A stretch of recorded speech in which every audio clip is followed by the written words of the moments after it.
అందువల్ల మహిళలు సంపూర్ణంగా చాలా సురక్షితంగా మరి తిరిగారు. కానీ ఈరోజు నేను ఈ ప్రెస్ మీట్ బీఆర్ఎస్ పార్టీ నాయకులందరం ఎందుకు ఈ ప్రెస్ మీట్ ప్రత్యేకంగా పెట్టాల్సి వస్తుందంటే, గత వారం రోజుల్లోనే తెలంగాణ రాష్ట్రంలో 4 మహిళల మీద అత్యాచారాలైనాయి. ఇది చాలా ఆందోళన కలిగించే విషయం.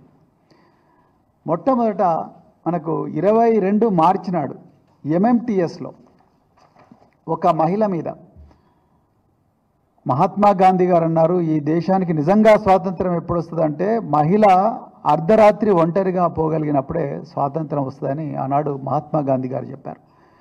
ఇక్కడ బాధితురాలు ఫుడ్ డెలివరీ కంపెనీలో పనిచేసుకుంటూ సికింద్రాబాద్ నుండి మేడ్చల్ పోయే ఎంఎంటీఎస్ ట్రైన్ ఎక్కి మహిళా బోగీలు ఎక్కింది. ఆమె మామూలు బోగీలు ఎక్కలేదు, మహిళా బోగీలో ఎక్కి ఎంఎంటీఎస్ ట్రైన్లో ఎక్కి మరి మేడ్చల్ పోతుంటే దాదాపు 7 గంటల నుంచి 8 గంటల ప్రాంతంలో ఒక యువకుడు అగంతకుడు ఆ మహిళా బోగీలోకి వచ్చి కరెక్ట్గా మరి ఒక 15-20 నిమిషాలు ప్రయాణం చేసిన తర్వాత ఆమె మీద అత్యాచార యత్నం చేస్తే ఆమె నడుస్తున్న ట్రైన్ నుంచి కిందకు దుంకి ప్రాణాలు కాపాడుకున్నది. ఆమెకు విపరీతమైన గాయాలతో ఇలా హాస్పిటల్లో చికిత్స పొందుతూ ఉన్నారు. అది మొదటి కేసు. దాని మీద మరి గౌరవ ముఖ్యమంత్రి రేవంత్ రెడ్డి గారు స్టేట్మెంటు అసెంబ్లీలో ఇచ్చిండ్రు, కానీ ఆయన ఆ బాధితురాలను ఇంతవరకు కలవలేదు. ఇక అది మరిచిపోకముందే మరి మార్చి 25వ తారీఖు నాడు సంగారెడ్డిలో భర్తను కొట్టి ఉదయం 4 గంటలకు కంది మండలంలో తిలోత్తమ్ గార్డెన్స్ దగ్గర భర్తను కొట్టి భర్త ముందరే భార్యను తీసుకుపోయి సామూహికంగా అత్యాచారం చేసిండ్రు ఉదయం 4 గంటలకు. మార్చి 22 నాడేమో ఒక యువతి మీద ఎంఎంటీఎస్ ట్రైన్లో అత్యాచారం జరుగుతుంది.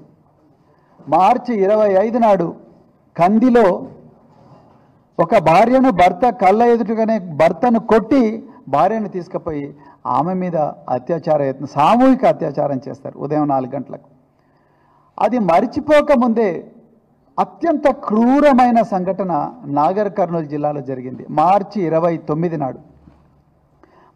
29 నాడు ఒక మహిళ ఆమె సహచరుడు ఇద్దరు కూడా దైవ దర్శనం కోసం ఊరుకొండపేట అనే మండలంలో ఉండే ఆంజనేయ స్వామి దేవాలయానికి రాత్రిపూట వస్తే అక్కడ ఉండే 7 మంది యువకులు బహిరంగంగానే తాగుతూ ఈ మహిళను అత్యంత క్రూరంగా అతన్ని కొట్టి చెట్టుకు కట్టేసి ఈమెను అత్యంత క్రూరంగా ఆమె మీద అత్యాచారం చేసిండ్రు. ఇంకా కొన్ని విషయాలు చెప్పడం కూడా వీలు కాదు. ఆమె ఏడుస్తూ ఉంటే అత్యంత క్రూరంగా హింసించారు. ఇప్పుడు చెప్పడం కూడా వీలు కాదు. అవన్నీ కూడా అంత ఘోరంగా అత్యాచారం చేసిండ్రు. అది కూడా రాత్రిపూటన జరిగింది. యువకులు బహిరంగంగా తాగుతూ ఉన్నారు. అది మరిచిపోకముందే మార్చి 31 నాడు ఒక జర్మన్ టూరిస్ట్ హైదరాబాద్ నగరానికి వచ్చి హైదరాబాద్ నగరంలో రకరకాల టూరిస్ట్ ప్రాంతాలను సందర్శిస్తుంటే ఒక అగంతకుడు ఆమెను మీర్పేట దగ్గర పరిచయం చేసుకొని ఒక మార్కెట్లో పరిచయం చేసుకొని ఆమెను స్విఫ్ట్ డిజైర్ కారులో మిగతా 4-5 అందరు మైనర్లు కలిసి ఆమెతో వచ్చిన ఆమె సహచరుడు ఇద్దరు కూడా జర్మన్సే, వాళ్ళిద్దరిని తీసుకొని పోయి పహాడీ షరీఫ్ ప్రాంతానికి రకరకాల ప్రాంతాల్లో ఫోటోలు తీసుకుంటామన్న మిషతోని పహాడీ షరీఫ్ ప్రాంతానికి తీసుకుపోయి అక్కడ కారులోనే ఆమె మీద అత్యాచారం చేస్తే ఆమె మరి అక్కడి నుంచి పారిపోయి వచ్చి పోలీస్ స్టేషన్లో కంప్లైంట్ చేసింది.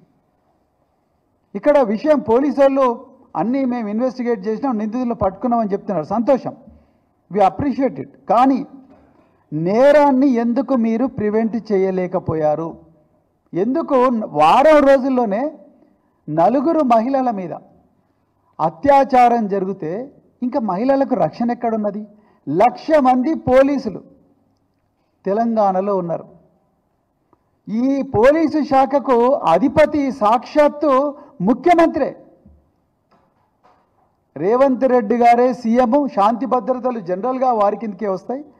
ప్రత్యేకించి హోమ్ మినిస్టర్ కూడా రేవంత్ రెడ్డి గారే.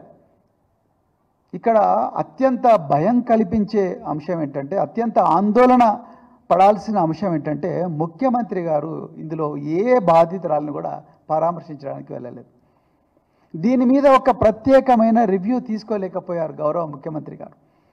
అధికారులకు ఆదేశాలు ఇచ్చినట్టు కూడా ఎక్కడ కూడా రాలేదు. ఈ తెలంగాణ భవన్కు 100 మీటర్ల దూరంలో, అంటే కూతవేటు దూరంలో ఉన్నది integrated command and control centre ఉన్నది. అందులో ముఖ్యమంత్రి గారికి ఒక ఛాంబర్ ఉన్నది. ముఖ్యమంత్రి గారు ఆ ఛాంబర్లో కూర్చొని మున్సిపల్ అడ్మినిస్ట్రేషన్ డిపార్ట్మెంట్ రివ్యూలు పెడతారు, కాంగ్రెస్ పార్టీ అంతర్గత విషయాల మీద రివ్యూ పెడతారు. దీపాదాస్ మున్షి గారు ఇంకా రకరకాల కాంగ్రెస్ పార్టీ నాయకులు వచ్చి ప్రభుత్వ పోలీసు ఇంటిగ్రేటెడ్ కమాండ్ సెంటర్లో కూర్చొని పార్టీ విషయాలు మాట్లాడుకుంటారు. హైదరాబాద్ సెంట్రల్ యూనివర్సిటీ భూముల కబ్జాల గురించి, దానికి విడుదల చేయాల్సిన జీవోల గురించి, విద్యార్థులను అరెస్టు చేయాల్సిన విషయాల గురించి, ఆ భూమిని ఎట్లా 400 ఎకరాలు ఎట్లా కబ్జా చేయాలనే దాని మీద ఇంటిగ్రేటెడ్ పోలీస్ కమాండ్ సెంటర్ దాంట్లో మీటింగ్ పెడతారు. కానీ మహిళల రక్షణ గురించి ముఖ్యమంత్రి గారు మీటింగులు పెట్టిన దాఖలాలు లేవు. ఉంటే గౌరవ ముఖ్యమంత్రి గారిని మేము బీఆర్ఎస్ పార్టీ తరఫున కోరుతున్నాం, బయట పెట్టండి రికార్డ్స్. ఇంత ఘోరమా? ఇలా ఈ 4 సంఘటనలు నేను ఉదాహరణకే చెప్తున్నాను. ఈ 4 సంఘటనలు అన్నీ రాత్రిపూటనే జరిగినాయి. ఈ 4 సంఘటనలో 2 సంఘటనలో నిందితులు